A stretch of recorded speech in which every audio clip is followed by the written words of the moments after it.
Hey guys, Sherman614 here again with another Zippo lighter trick. This is very easy. This is probably the most generic, easiest Zippo trick there is out there. Okay? It's called squeeze. Here again. Alright. Basically all you're doing is just placing a lighter on your thumb, index, middle finger, like so.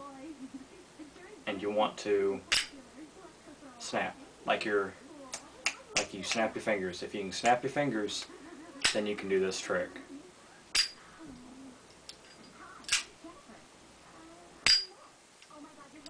Okay? Very easy, very little practice to do. It's fun, just kind of a stylish way to open a lighter. Alright, I've been Sherman614 with lighter tricks. Peace.